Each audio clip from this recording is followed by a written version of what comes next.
I'm not one for superstition or believing in the paranormal. But some things can't be explained.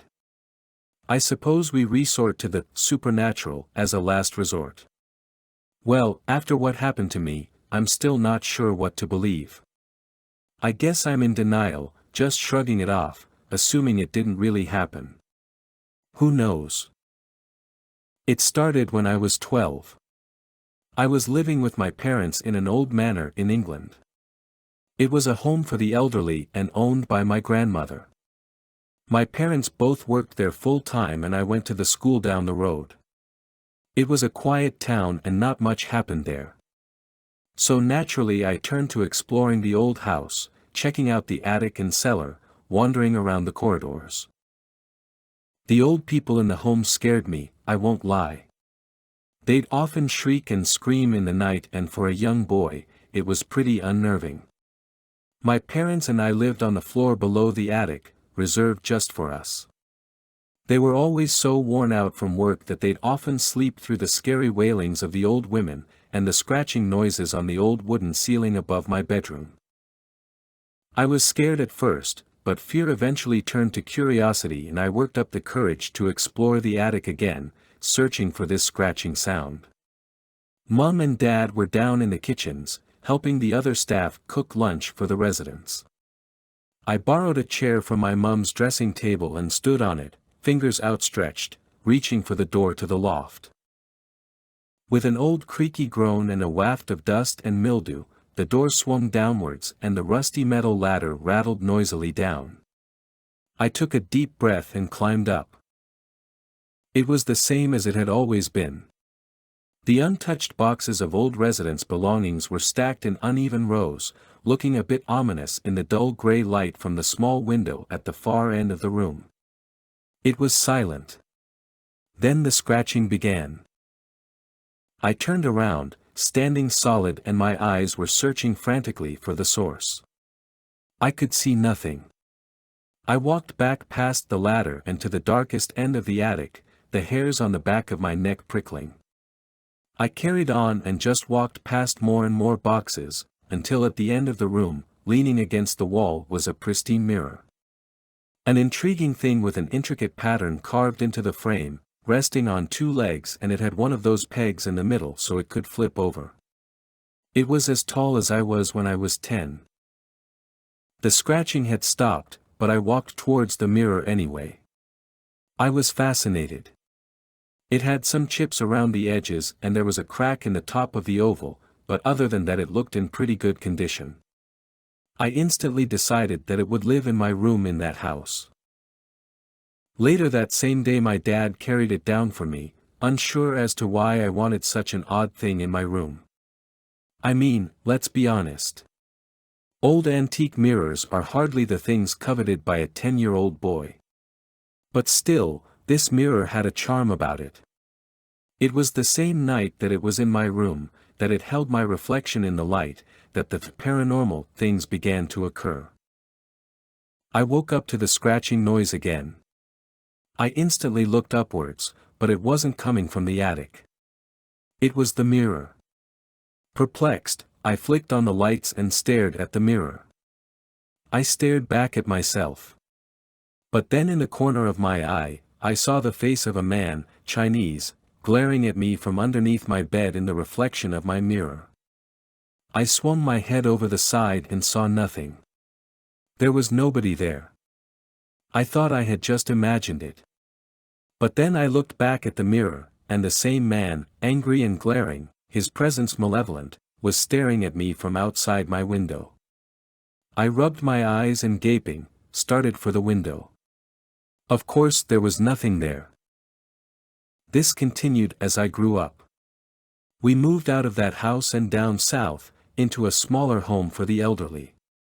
Again we lived on the top floor and again, the mirror went with me. It scared the crap out of me, but I was still curious. Who was this man inside the old mirror? Angry. He never spoke or moved, he just glared at me, his head poking out from random spots each time I looked back at him. It was when I reached 17 that I decided I was going to find out more. Who was this man? What was he doing? But nothing came to me. I asked my grandmother if he used to be an old man who once lived at the home. He wasn't. She didn't even know where the mirror had come from. I did research on the internet and came across a website that warned of spirits in mirrors. I couldn't help but laugh at that. The site was constantly popping up with reminders and offers of voodoo instruments and stuff. I just ignored these. I didn't bother asking my parents for advice either. They were still working flat out trying to keep this business going. It was on my 18th birthday that the man inside the mirror did something unusual. He moved whilst I was looking at him. I was lying in bed the morning after a night out drinking with friends. I was feeling pretty worse for wear and I was just watching him with an amused expression. His expression, however, remained angry. His head was peeking out of my wardrobe door. But then my eyes widened as a withered arm reached out. Then the other, and then his legs. This angry Chinese man was moving in my mirror. He wore nothing but a pair of black shorts. His skin was pale, like he hadn't seen sunlight in many years, and his eyes seemed angrier than before. I stared wide-eyed and shocked. A cruel smirk turned up on his lips as he walked towards the mirror.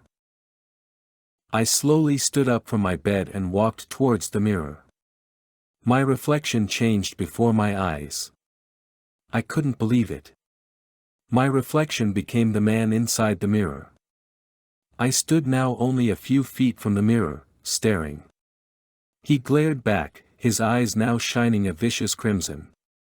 The smirk was back and he raised his right hand towards me, and I did the same thing without any thought. My fingertips were reaching for his for mine. His eyes were widening, his smirk extending. I could see his yellow teeth between his gnarled, cracked lips. We kept eye contact. The split second before my fingertips touched the mirror and the man, my door flew open with a bang and stunned I spun around. It was my grandmother with a portrait of the Chinese man. There was a deafening roar of unmistakable anger. The noise was so loud I dropped to my knees and covered my ears, my grandmother gritting her teeth and still focusing on the mirror. The disturbing sound stopped and I stood up, panting for breath. I looked at my grandmother, who smiled at me before gasping and dropping the old portrait of the man, who even on canvas, looked as angry and terrifying as he did in the mirror. The frame snapped and the canvas flopped face down onto the floor. I turned around, half expecting to see the man standing right in front of me. But I saw only the mirror. There, scratched into the mirror in sharp, elongated letters, was the word "soon."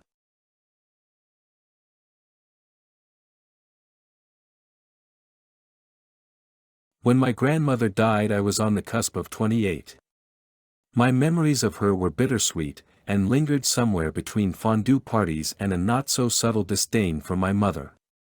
Despite this, I was heartbroken when I lost her. Maybe it was guilt in having not spent enough time by her bedside. Maybe it was seeing a piece of my own childhood die as well. Maybe that's why she keeps coming to visit me. It's been twice now. The first time, I was paralyzed with fear. Who among you wouldn't be after seeing your grandmother appear exactly as she did the day she died, mouth slightly agape, the pain of a 4-year battle with cancer still present despite having finally receiving her so-called sweet release. When she disappeared, I was all too certain it was a waking nightmare. This explanation pacified me, but on a more visceral level I knew it was a load of shit. Something wasn't right. The second time it happened, I was clutching my windowsill and trying desperately not to vomit after yet another night of binge drinking. My grandmother appeared beside me. I knew she'd arrived, but I was too petrified to look this time, and I didn't have to. I could feel her presence and I knew she wasn't there to comfort me. Sooner or later I had to turn around if I ever wanted to leave the bathroom. The urge to vomit was replaced by fear, and each breath I took was more cumbersome than the previous. I faced her, and that was when I saw her burst into flames. Her arms were outstretched, and her head was rotating in a grotesque carousel-like fashion just slow enough for me to make out her features, which were contorted in pain. I vomited everywhere, and she disappeared.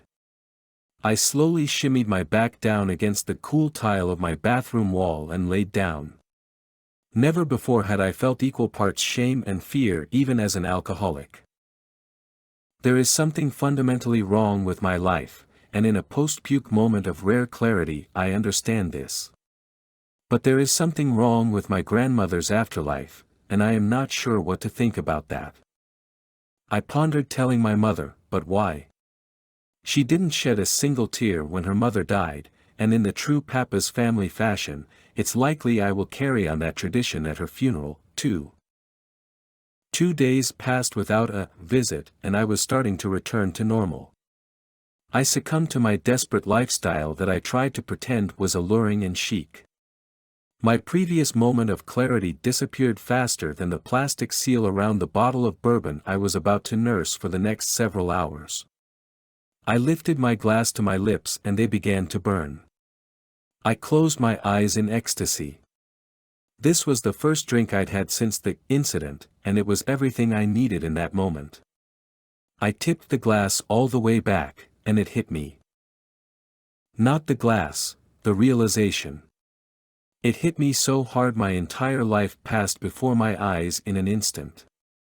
Wasn't this supposed to happen only to those who were dying? I started to hyperventilate. I learned the purpose of my grandmother's visits. She was in hell and she wanted to tell me something. My grandmother, a virgin until marriage.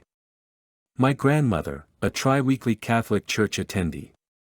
She was in hell for eternity, and if she's in hell, what chance have I got of not joining her one day?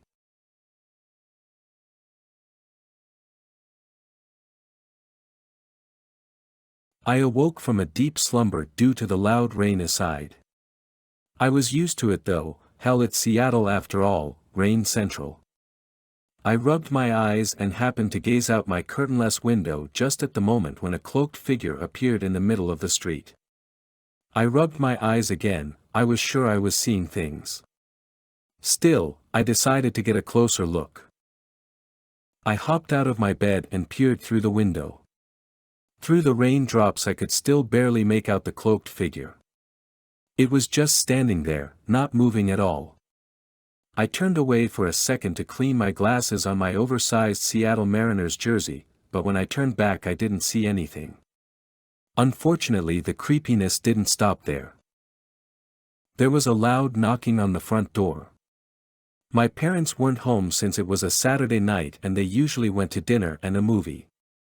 I walked to the front door and peered through the small peephole. I saw a cloaked figure, just like what I'd seen standing in the rain the night before. I was about to run back to my room when the figure spoke.